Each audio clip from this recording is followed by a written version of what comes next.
آپ مجھے بتائیں کہ چلے نون لیگ تو ایک طرف ہے، لیکن جو اس سب پیپلز پارٹی کا ایک اچھا جیسٹر اور ایک سارا ویلکمنگ جو سارا ان کا رہا، اب اس پہ آپ آگے کیا ایکسپیکٹ کر رہے ہیں؟ یہ گاڑی کو آگے کس طرح سے لے کے چلنا ہے؟ جلسے کی اجازت بھی مل گئی، چلیے انعام میمن صاحب نے کہہ دیا بالکل جلسہ ہوگا، این او سی بھی دے دیا ہے میرا خیال ہے، اور اس کے علاوہ شرائط ہیں کہ جی ٹائم پہ آپ کو شروع کرنا ہے، ٹائم پہ آپ کو ختم کرنا ہے۔ یہ بھی ایک میرا خیال ہے کہ انتہائی قابل ستائش بات ہے، جو ہم شاید لگ رہا تھا کہ آگے جا کے کچھ مسئلہ ہو جائے گا۔ اب اس سے فائدہ اٹھاتے ہوئے آگے کیا کریں؟ زرداری صاحب کوئی رول پلے کر سکتے ہیں؟ آپ دیکھ رہے ہیں دیکھیں زرداری صاحب جو ہیں وہ بہت رول پلے کر سکتے ہیں، اور وہ ایک مرکزی اہمیت رکھتے ہیں مفاہمت کی سیاست میں۔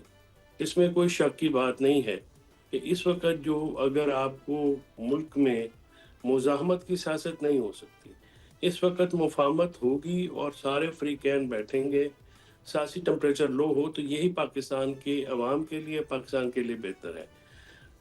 دیکھیے کچھ چیزیں ایسی ہوتی ہیں جو ہم سب کا مشترکہ کاز ہے، پاکستان ان میں سے پہلا نمبر ہے، پاکستان ہم سب کا کاز ہے، ہم سب کی مجبوری ہے، ہم سب کی کمپلشن ہے، اور ہم سب کی ولنگ کمپلشن ہے، کوئی امپوز نہیں ہے۔ ہمارا گھر ہے، ہم نے اس کو رکھنا ہے، بچانا ہے، سب نے مل کے کرنا ہے۔